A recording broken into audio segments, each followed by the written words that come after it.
Bueno, el segundo experimento que hacemos, que les voy a mostrar, es el del tubo de Venturi. Como ya sabrán, bueno, el tubo de Venturi es esto. En una cañería donde circula líquido, se pone un elemento que tiene un estrechamiento. O sea, el caño viene con un diámetro grande, se hace chiquito y después se vuelve a hacer grande. Y entre el diámetro grande y el diámetro chico se ponen piezómetros para medir la diferencia de presión. ¿Por qué? En definitiva, el tubo de Venturi es un aparato para medir caudal. Ahora vamos a ver cómo se puede obtener el caudal a partir de medir la diferencia de presión entre el lugar grande y el lugar chico. Bueno, igual supongo que lo vieron en la teoría, pero bueno.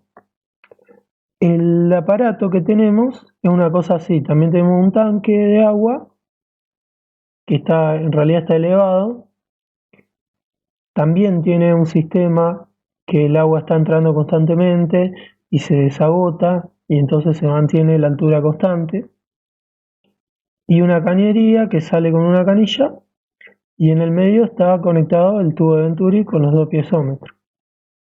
Lo que otra vez sí podemos decir lo mismo, que si la canilla está cerrada, la altura del líquido en todo el sistema es la misma.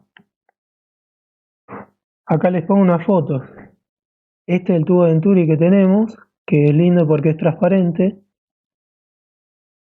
es cortito, eso es bueno que sea cortito, o sea que hay poca distancia entre este lugar donde se mide la presión con el diámetro grande y este lugar donde se mide la presión con el diámetro chico.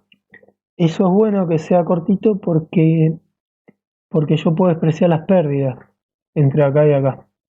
Igual, este tubo tampoco es óptimo, porque al ser tan cortito, la curvatura, digamos, no es tan suave como debería ser. Se recomienda que sea bastante suave. ¿Por qué? Porque en realidad, si vos tenés poquita distancia, tenés poquitas pérdidas por viscosidad, poquitas pérdidas de carga, por flujo. Pero si es abrupto el achicamiento, puedes tener una pérdida localizada importante. Así que medio que no está tan bueno. Sé que lo que se recomienda es una inclinación de esta curvatura de 15 grados. Y esto no es 15 grados. Pero bueno, es el tubo que tenemos. Y acá se ven los piezómetros, que acá no se ven en la foto, pero lo que tiene de bueno es que son flexibles los tubitos y está uno pegadito a otro. Y entonces se puede medir bien directamente la diferencia de altura, que sería como la delta I que hicimos en el experimento anterior, ¿no? O sea que lo que está bueno es que midiendo solamente esa diferencia de altura, no importa en realidad que haya una diferencia de z entre los puntos, esto que nos interesa medir, porque estaríamos midiendo directamente la delta I con toda la demostración que hicimos antes. Pero igual está bastante derecho el tubo, vamos a suponer que no hay diferencia de altura topográfica. Y este es el tanque, que es más grande, es bueno que sea más grande. Y acá está, ¿no?, el caño de entrada que lo carga y el caño de salida que me garantiza que el nivel de agua siempre va a estar por acá. Ahora sí, un esquema más detallado del aparato. ¿Y qué es lo que pasa cuando se abre la canilla entonces? El agua fluye, ¿no? Sale del tanque, fluye por el caño, sale por la canilla. Y lo que se observa es que cuando abrís la canilla, esta baja, el agua en este piezómetro baja un poco, que es lo que ya habíamos hablado antes, ¿no?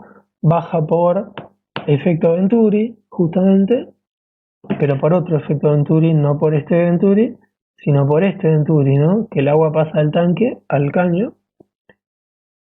Y también, bueno, por pérdidas localizadas y pérdidas de carga que pueda haber en este tramo.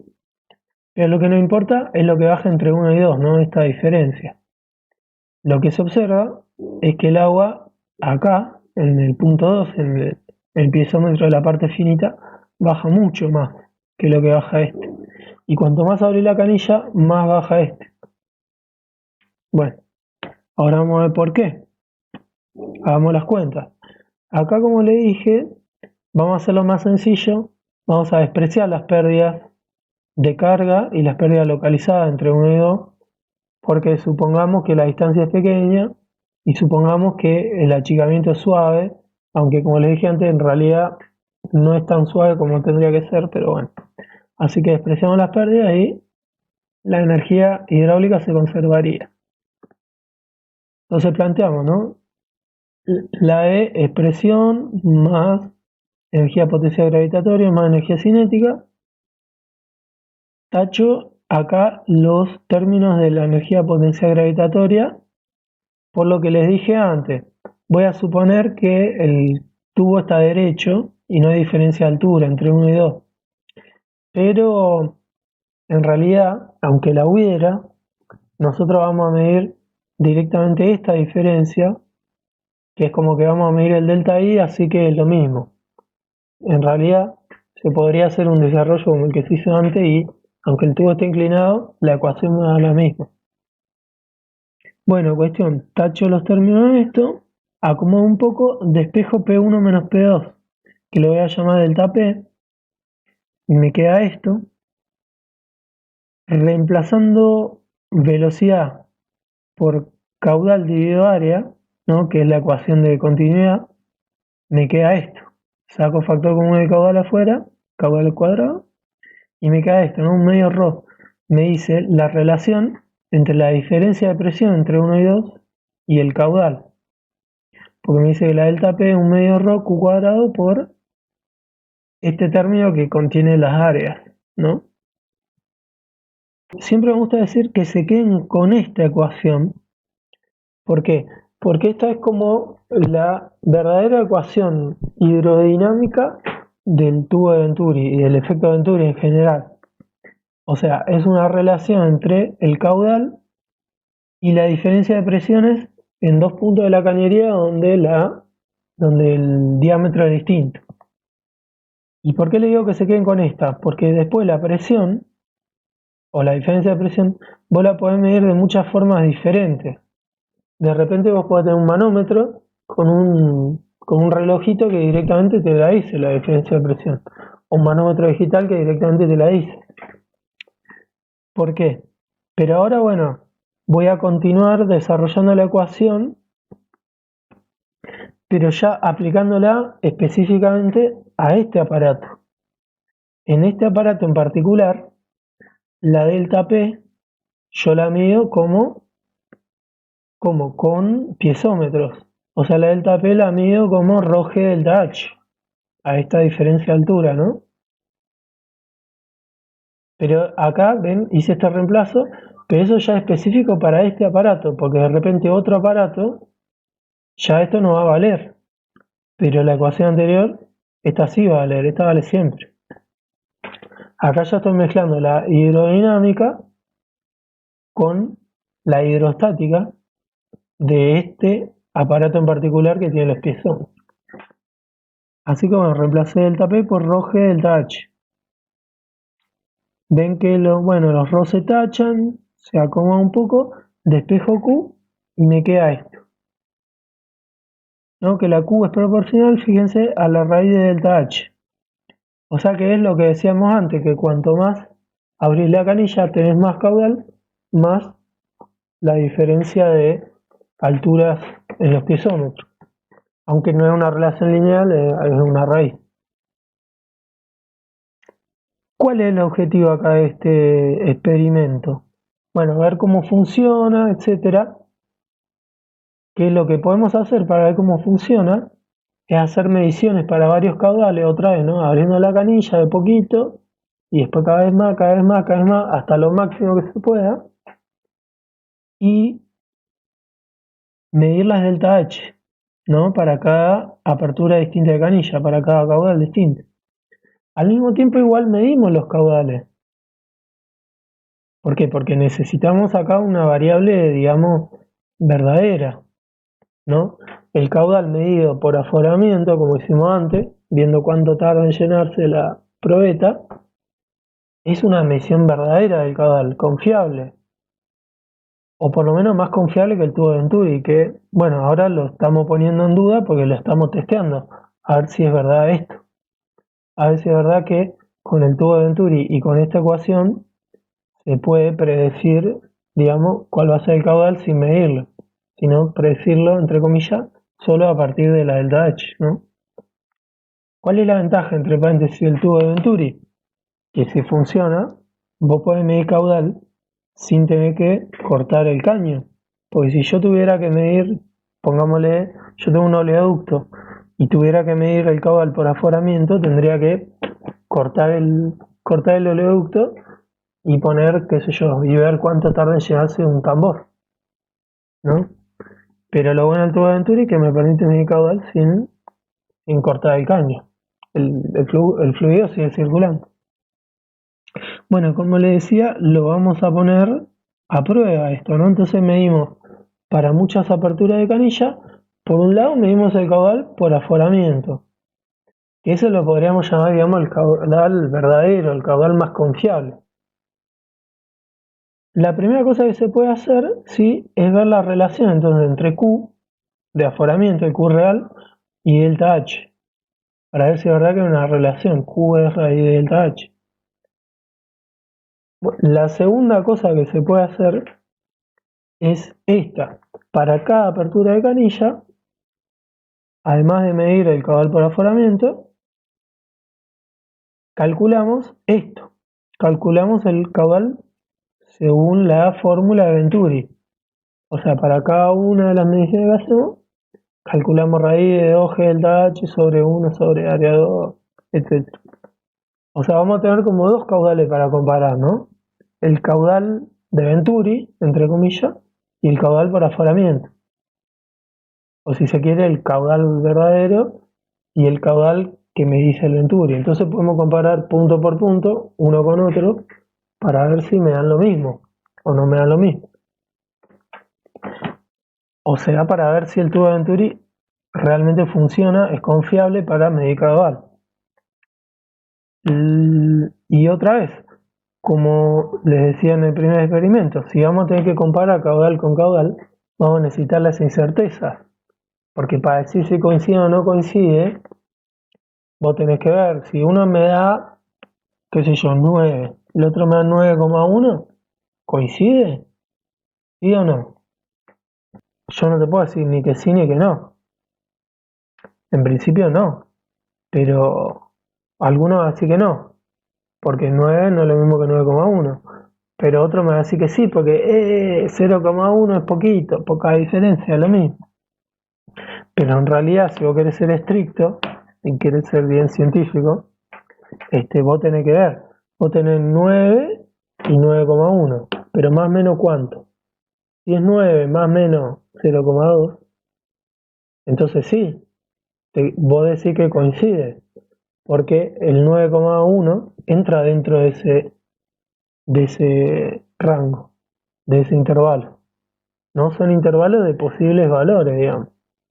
Vos cuando ves siempre tenés un intervalo de posibles valores, con cierto grado de probabilidad. Por eso, o sea, si coincide o no coincide no depende solo de la diferencia entre los dos números. Depende de lo ancho que son esos intervalos para cada uno de los dos números. Entonces, ¿cómo encontramos las incertezas? Bueno, ya lo hicimos antes, ¿no? La incerteza relativa de Q, la incerteza relativa al volumen más la incerteza relativa al tiempo. O sea, ¿qué estoy diciendo acá? La incerteza del volumen sería cada cuánto la probeta tiene marquitas. Por ejemplo, tenemos varios tamaños distintos de probeta, pero creo que tienen una grande que tenemos, tiene cada 10 centímetros cúbicos. Entonces acá la incerteza de B sería 10 centímetros cúbicos dividido la medición, ¿no? ¿Qué tenemos? Un cronómetro. Un cronómetro me da dos cifras, 1 centésima de segundo, entonces pongo 0,01 segundo dividido T, ¿no? Acá, eso bueno, dentro de todo es fácil. Pero acá se pone difícil, ¿no? En esta ecuación sí que es difícil sacarle la incerteza. Bueno, la primera cosa es que acá yo la adapté un poquito, como también hice antes, la adapté a las variables que tenemos. Pues nosotros no tenemos el área, tenemos los diámetros. Por suerte, en algún lado estaba anotado que los diámetros del tubo de Venturi que tenemos son 16 milímetros y 7 milímetros, ¿no? Así que sabemos los diámetros. Entonces yo reemplacé acá área por pi por diámetro cuadrado sobre 4, operé un poquito y me quedó así, ¿no? Me quedaron acá los diámetros a la cuarta. Bueno, ¿cómo le encontrarías la incerteza a esto? Sí, esta es una ecuación fea, no podés aplicar así nomás las reglitas. Eh, o sea, si considerás como variable los diámetros, acá están metidos dentro de una ecuación rara que bueno, no hay una regla para esto. Pero bueno, de última, si vos querés lo hacés las derivadas parciales, lo hacés. Pero ¿qué pasa? Dos cosas. Yo no sé, realmente no sé las incertezas de los diámetros, porque yo no encontré escrito. Y segundo, como es tan difícil, yo digo, bueno, ¿sabes qué? Hagamos una cosa, despreciemos la incerteza de los diámetros, hagamos de cuenta que todo esto constante, 2G constante, la única variable es delta H. Y se vuelve muy sencillo, porque el método ese sin derivadas tiene una reglita que me dice, bueno, ya se la dije antes, que cuando hay algo con un exponente, es como que el exponente lo pones multiplicando. Entonces la incerteza relativa de Q es un medio, porque delta H está a la un medio, por la incerteza relativa de delta H. Y listo. ¿Cuál es la incerteza relativa de delta H? Es un milímetro. O sea, la incerteza de delta H es un milímetro, porque se mide directamente con regla. Porque los pelitos de agua los tubos están pegaditos, entonces los pelitos de agua están ahí, se mide con regla. Así que un milímetro dividido delta H por un medio, listo. Esa es la incerteza relativa de Q. Yo multiplico por Q, paso el Q multiplicando, ya tengo la incerteza de Q en metro cúbico por segundo. Bueno, y esas son todas las cuentas que necesitamos. Ahora vamos a usar las computadoras, les voy a mostrar los datos reales que obtuvimos y usamos la computadora para hacer los cálculos de Q, incerteza, todo eso.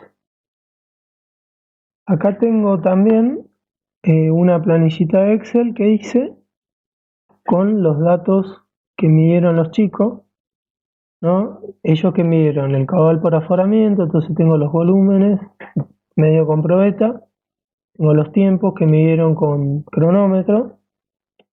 Acá no puse una columna con la incerteza del volumen, ¿por qué? Porque todos los datos que tengo son medidos con la probeta grande, que tienen más o menos 10 centímetros cúbicos, entonces directamente la puse acá, la incerteza de la probeta. Bueno, la incerteza del tiempo ya sabemos que es una centésima. Y las delta H que midieron, que también todas las incertezas son un milímetro, no lo puse, pero después lo pongo internamente en la cuenta. Son todas un milímetro porque se midió directamente con regla. Acá está en centímetros esto, bueno, estoy usando las mismas unidades que en el experimento anterior. Esto es centímetro cúbico.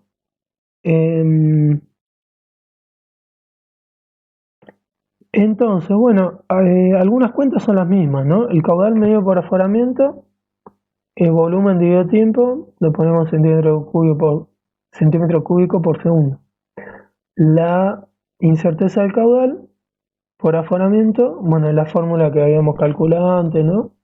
Con la suma de las incertezas relativas por Q.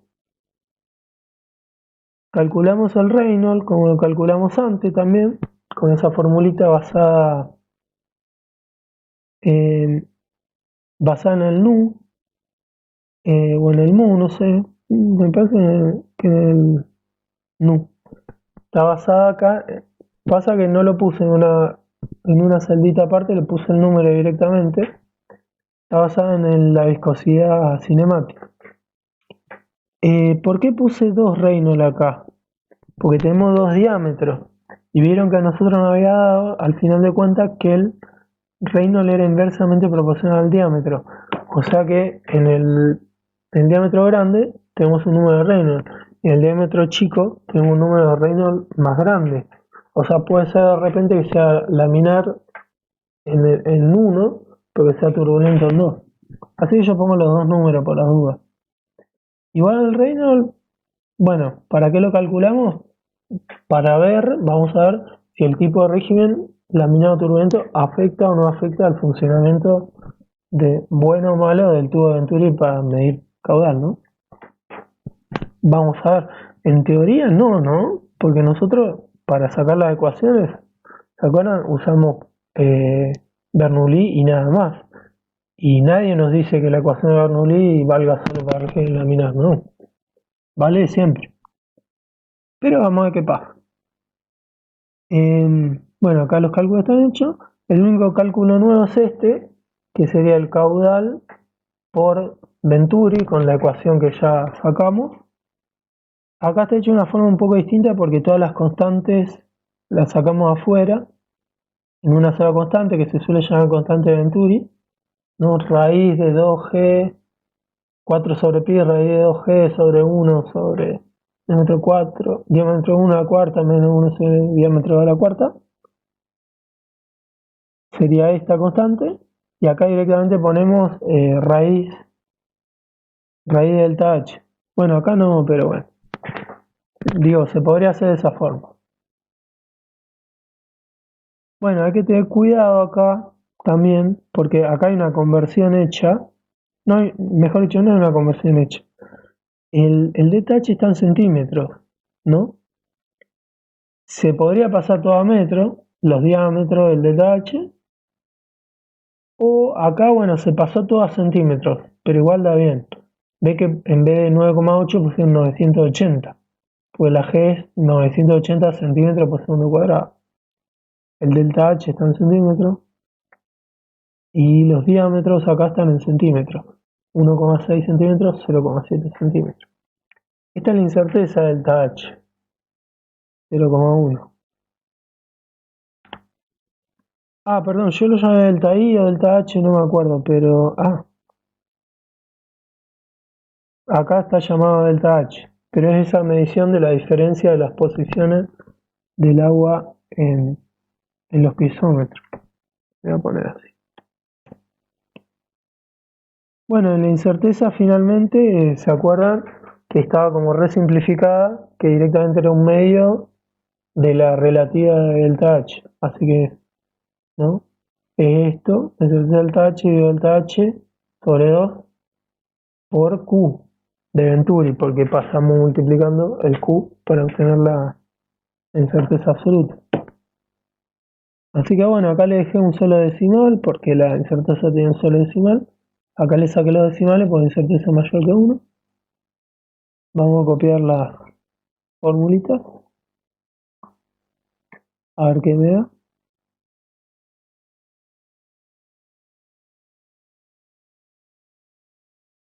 Acá ven que la incerteza, algunas me están dando 0, así que voy a agregar un decimal. Para que me quede en el primer decimal. ¿No? Algunas me están dando 0,3, 0,4, 0,7. Ven que ahí quedan lindos los números, ¿no? Esto es centímetro cúbico por segundo, bueno, vamos a los gráficos. Por suerte acá ya estaban hechos. Vamos al borro la línea de tendencia para no hacer spoiler. Pues la agrego. Bueno, ¿qué es esto? Perdón que no tiene título. Le podría poner los títulos. Esto es, a ver, vamos a ver. Esto es delta H versus Q, que es lo que les había dicho antes. Vamos a usar todos los números. Que es lo que les había dicho antes, que se puede graficar para comprobar la relación esa entre Q y delta H, o la fórmula de Venturi. Ahí está. Estos son todos los puntos que encontramos, ¿no? Delta H versus Q. Que lo que nos decía la ecuación era que la relación entre delta H y Q era una raíz. O sea, Q era algo por raíz de delta H. Acá yo puse delta H, sí, y acá puse Q, entonces sería una raíz la curva, ¿no? Podría haber cambiado los ejes y sería una cuadrática. Pero bueno, probemos con esta, con la raíz, ¿no? Yo acá le voy a agregar una línea de tendencia. ¿Qué pasa? Otra limitación de Excel. Acá no tengo una raíz. Pero le voy a poner esta que se llama potencial. Que ven que tiene la forma de A por X a la B, ¿no? Algo por X a la algo. Acá está la ecuación. Y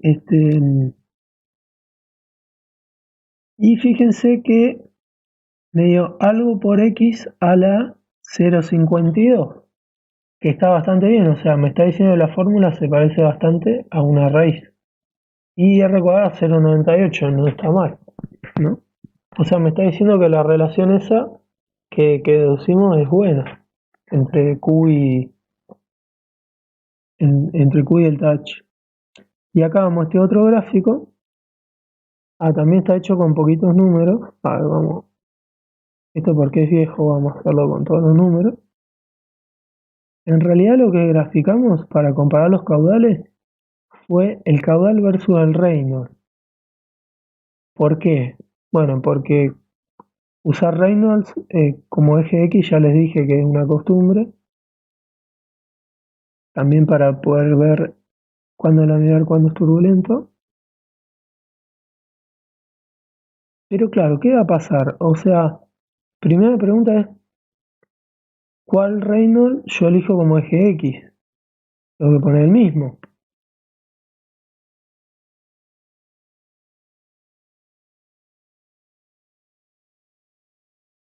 Tengo que poner el mismo, ¿no? Porque,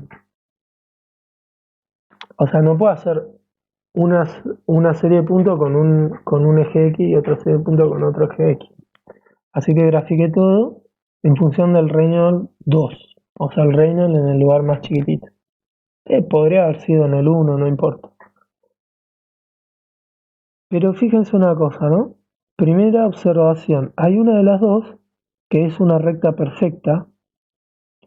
Y sí, eso es obvio. ¿Por qué? La serie azul son los caudales por aforamiento, ¿no? Ahora los Reynolds, yo no les dije, pero acá los Reynolds están calculados con el caudal por aforamiento. ¿Por qué? Porque yo confío más en el caudal por aforamiento. Entonces es obvio, esto no está pasando como nos pasaba antes, que en realidad esta es una recta perfecta y es obvio que es una recta perfecta y en realidad no me está enseñando nada, porque es obvio que el gráfico caudal por aforamiento versus Reynolds calculado con el caudal por aforamiento es una línea perfecta, porque el Reynolds es función del Q por aforamiento. Pero igual nos sirve como línea de base para ver lo disperso que están o no las mediciones de Q según Venturi, que son los puntos rosaditos. Entonces vemos que, bueno, está bien o está mal, no sé. Parece que hay muchos errores, ¿no? Pero en general la tendencia parece que no varía mucho. Acá quizás sí, ya la tendencia decline. Pero fíjense que estamos muy dentro del régimen turbulento, ¿no? Estamos teniendo Reynolds de 11.000. Bueno, nada, ¿qué nos quiere decir esto? ¿Podemos hacerle una lineal a esto si quieren? Sí. Le ponemos una lineal,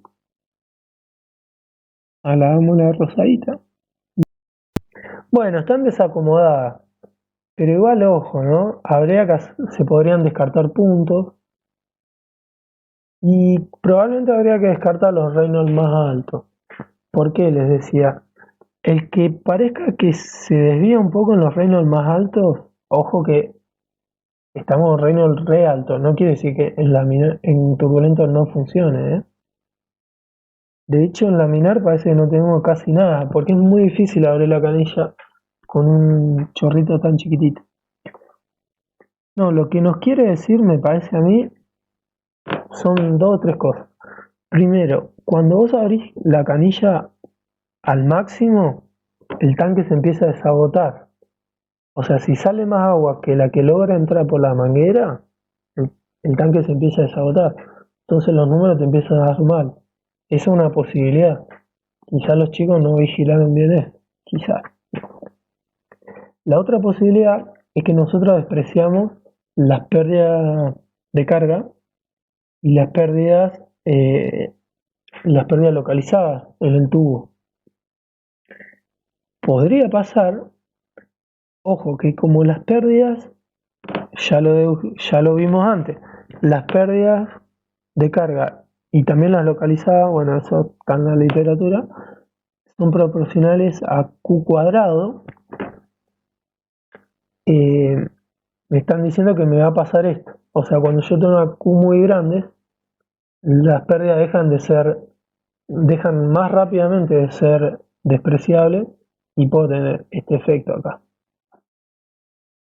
Bueno, se podría hacer un modelo mejor que las tenga en cuenta y quizá coincidan mejor. Pero dentro de todo, bueno, coincide bastante bien porque como les digo, estamos en un régimen medio extremo, ¿no? Igual se podría haber hecho mejor quizá las mediciones y andaría mejor.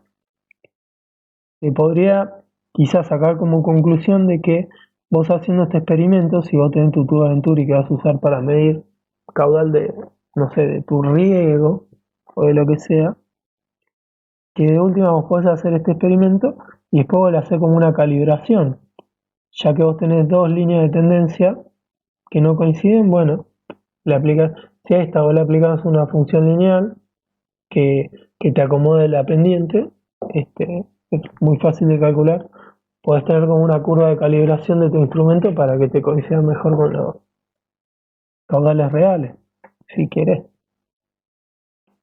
Finalmente me hice otra vez estas columnitas para que me digan medición por medición si los valores coinciden y que me digan la diferencia porcentual.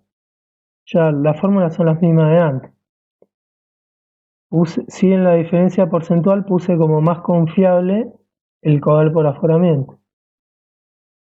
Bueno, también fíjense que el experimento anda mucho mejor. Si vemos estos números, anda mucho mejor que el anterior. O sea, las diferencias son como máximo un 15%. Y acá no lo tengo ordenado. A ver, vamos a ordenarlo. Para ver si la diferencia empeora a medida que se vuelve más turbulento. Vamos a ordenarlo por caudal, el primero que es el de aforamiento, ya que yo confío en el aforamiento. Ahí está. Y ven, más o menos, ¿ven? Coincidencias, sí, es cierto, tengo muchas al principio, pero igual estamos en Reynolds de 4000, no sé, ¿eh? Y tengo menos coincidencias al final, pero igual tengo. O sea, no es como en el otro experimento que claramente se veía que vos pasabas de 2000 y no tenés más coincidencias. Y como ven acá, las diferencias, bueno, son chiquitas acá en laminar. Es verdad, en laminar sí vemos acá, ¿no? Vemos el Reynolds grande, no el chiquito. Pero igual tampoco son tan grandes y fluctúan, pero tampoco algunas son tan grandes en régimen muy turbulento. O sea, se podría decir, como dije antes, que más o menos el Venturi funcionaría en cualquier régimen, pero está dando un poquito mal con regímenes muy extremos, probablemente por haber dejado de lado las pérdidas. Y quizá por que se te estaba bajando el agua, pero no sé. Ahí yo no sé, hay que tener más cuidado para medir, ¿no?